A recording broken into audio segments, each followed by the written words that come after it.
ನಡೆಸಿದ್ದ ಕೊಲೆಗಾರ ಕುಲಕರ್ಣಿಗೆ ಜೀವಾವಧಿ ಶಿಕ್ಷೆ. ಸಚಿವನಾಗಿದ್ದುಕೊಂಡ ಮೇಲೆ ಕೊಲೆ ಮಾಡಿಸಿದ್ದ ವಿನಯ್ ಕುಲಕರ್ಣಿಗೆ ಜೈಲು ಶಿಕ್ಷೆ, ಜೀವಾವಧಿ ಶಿಕ್ಷೆ. ಏಷ್ಯಾನೆಟ್ ಸುವರ್ಣ ನ್ಯೂಸ್ ಈ ಪ್ರಕರಣದ ಬೆನ್ನತ್ತಿ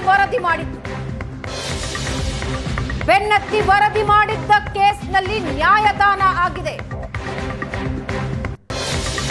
ಮಂತ್ರಿಯಾಗಿದ್ದಾಗಲೇ ಯೋಗೇಶ್ ಗೌಡ ಕೊಲೆ ಮಾಡಿಸಿದ್ದ ಕುಲಕರ್ಣಿ 2016ರಲ್ಲಿ ಯೋಗೇಶ್ ಗೌಡನನ್ನ ಕೊಲೆ ಮಾಡಿದ್ದ ಕುಲಕರ್ಣಿ ಅಂಡ್ ಗ್ಯಾಂಗ್ ರಾಜಕೀಯ ದ್ವೇಷದ ಕಾರಣಕ್ಕೆ ಯೋಗೇಶ್ ಗೌಡನನ್ನ ಹಂತಕರು ಕೊಂದಿದ್ರು.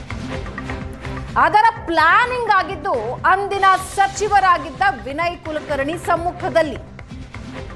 ಈ ಪ್ರಕರಣದ ಪ್ರತಿಯೊಂದು ಎಳೆಯನ್ನ ಬಿಡಿಸಿಟ್ಟಿತ್ತು ಏಷ್ಯಾನೆಟ್ ಸುವರ್ಣ ನ್ಯೂಸ್.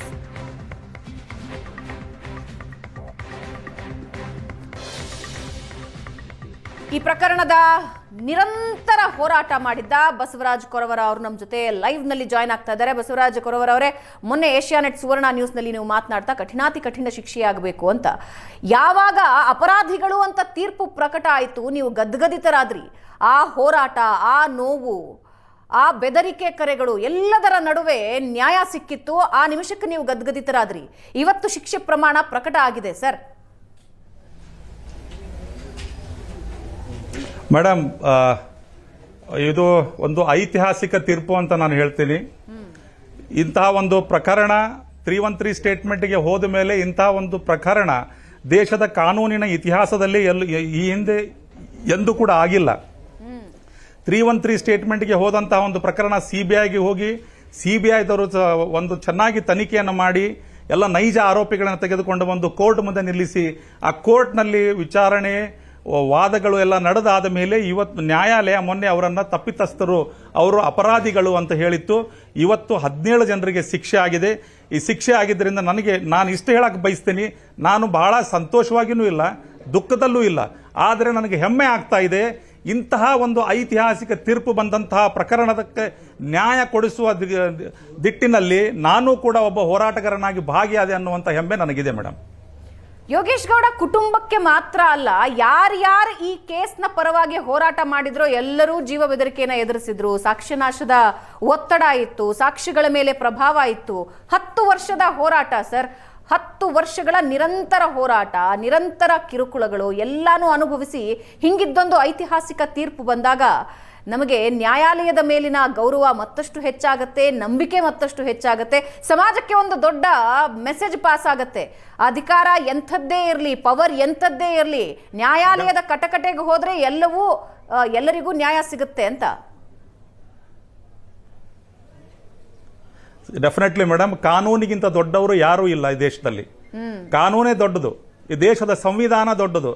ಇದನ್ನ ರಾಜಕಾರಣಿಗಳು ಮತ್ತು ಹಿರಿಯ ಅಧಿಕಾರಿಗಳು ಇದನ್ನ ಅರ್ಥ ಮಾಡಿಕೊಂಡ್ರೆ ಬಹಳ ಚೆನ್ನಾಗಿರುತ್ತೆ. ಇವತ್ತು ರಾಜಕಾರಣಿಗಳು ನಾವು ಆಡಿದ್ದೇ ಆಟ ನಡೆದಿದ್ದೇ ದಾರಿ ಅಂತ ಹೇಳಿ ತಮಗೆ ಹೇಗೆ ಬೇಕೋ ಹಾಗೆ ಕಾನೂನನ್ನ ಕೈಯಲ್ಲಿ ತಗೊಂಡು ಆಟ ಆಡ್ತಾ ಹೋದರೆ ಅಂತಹ ರಾಜಕಾರಣಿಗಳಿಗೂ ಶಿಕ್ಷೆ ಆಗುತ್ತೆ. ಮತ್ತು ರಾಜಕಾರಣಿಗಳ ಮಾತನ್ನ ಕೇಳಿ ಕೆಲಸ ಮಾಡಿದ್ರೆ ಆ ಸಂಬಂಧಪಟ್ಟ ಅಧಿಕಾರಿಗೂ ಕೂಡ ಶಿಕ್ಷೆ ಆಗುತ್ತೆ ಅನ್ನೋದಕ್ಕೆ ಇದೊಂದು ಒಳ್ಳೆಯ ಉದಾಹರಣೆ ಈ ಪ್ರಕರಣ. ಸೊ ಪ್ರಕರಣದಲ್ಲಿ ನೋಡಬೇಕಾದಂತ ಗಮನಿಸಬೇಕಾದಂತ ಒಂದು ದೊಡ್ಡ ಅಂಶ ಏನಂತ ಕೇಳಿದ್ರೆ, ಇಡೀ ರಾಜ್ಯ, ಇಡೀ ದೇಶ ಇವತ್ತು ಈ ಪ್ರಕರಣದ ಕಡೆ ನೋಡ್ತಾ ಇತ್ತು. ಈ ಪ್ರಕರಣ ಎಲ್ಲ ಅಧಿಕಾರಿ ವರ್ಗಕ್ಕೂ ಮತ್ತು ರಾಜಕಾರಣಿಗಳಿಗೆ ಒಂದು ಮಾದರಿ. ಈ ಪ್ರಕರಣವನ್ನ ತಮ್ಮ ತಲೆಯಲ್ಲಿ ಇಟ್ಕೊಂಡು ಅವರು ಕೆಲಸ ಮಾಡಿದ್ರೆ ಬಹಳ ಒಳ್ಳೆಯದು ಅಂತ ನನಗನ್ಸುತ್ತೆ ಮೇಡಮ್. ಕೊರವರ್ ಅವರೇ, 10 ವರ್ಷಗಳ ಈ ಹೋರಾಟದಲ್ಲಿ ಎಂತೆಂಥ ಸಿಚುವೇಶನ್ಸ್ ಅನ್ನ ಎದುರಿಸಿದ್ರಿ. ಆ ಎಲ್ಲವೂ ಒಂದು ಸಲ ರಶ್ ಆಗುತ್ತೆ ಅಂತ ಅನ್ಸುತ್ತೆ. ಮೊನ್ನೆಯೂ 15ನೇ ತಾರೀಕು ಕೂಡ ನಿಮ್ಮ ತಲೆಯಲ್ಲಿ ಬಹಳಷ್ಟು ಘಟನೆಗಳು, ಸಂದರ್ಭಗಳು ಬಂದು ಹೋಗಿರಬಹುದು. ಈ ಕ್ಷಣಕ್ಕೂ ಬರ್ತಾ ಇರಬಹುದು. 1-2 ಘಟನೆಗಳನ್ನ ನಮ್ಮ ಜೊತೆ ಶೇರ್ ಮಾಡಬಹುದಾ? ಯಾಕಂದ್ರೆ ಸರ್, ಒಂದು ಹೋರಾಟನ ಒಂದು ದಿನ ಮಾಡಬಹುದು, ನಮ್ಮ ರಾಜಕಾರಣಿಗಳಾದ್ರೆ ಒಂದು ದಿನ ಮಾಡಿ ಮುಗಿಸ್ಬಿಡ್ತಾರೆ. ಒಂದು ವಾರ ಮಾಡಬಹುದು, ಒಂದು ತಿಂಗಳು ಮಾಡಬಹುದು, ಬೇಡ 1 ವರ್ಷ. 10 ವರ್ಷದ ಹೋರಾಟ ಇದು. ಏನೇನ್ ನೆನಪಾಗುತ್ತವೆ? ಎಲ್ಲವೂ ನೆನಪಾಗುತ್ತೆ ಮೇಡಮ್. ಆ ಸಮಯದಲ್ಲಿ ಹೋರಾಟ ಮಾಡುವಾಗ ನಮಗೆ ಬಂದಿರುವಂತಹ ಧಮಕಿಗಳು, ಬೆದರಿಕೆ ಕರೆಗಳು, ಹೆದರಿಸುವಂತಹ ಒಂದು ಪ್ರಯತ್ನ, ಅದರ ಮಧ್ಯೆ ಗುರುನಾಥ್ ಗೌಡರ ತಾಯಿ, ಮೃತ ಯೋಗೇಶ್ ಗೌಡರ ತಾಯಿ ನನ್ನ ಕೈ ಹಿಡ್ಕೊಂಡು ಈ ಪ್ರಕರಣಕ್ಕೆ ನ್ಯಾಯ ಕೊಡಿಸಬೇಕು ಮಗನೇ ನೀನಂತ ಹೇಳಿರುವಂತಹ ಆ ಸನ್ನಿವೇಶ ಕೂಡ ನನ್ನ ಕಣ್ಣು ಮುಂದೆ ಬರುತ್ತೆ ಮೇಡಮ್.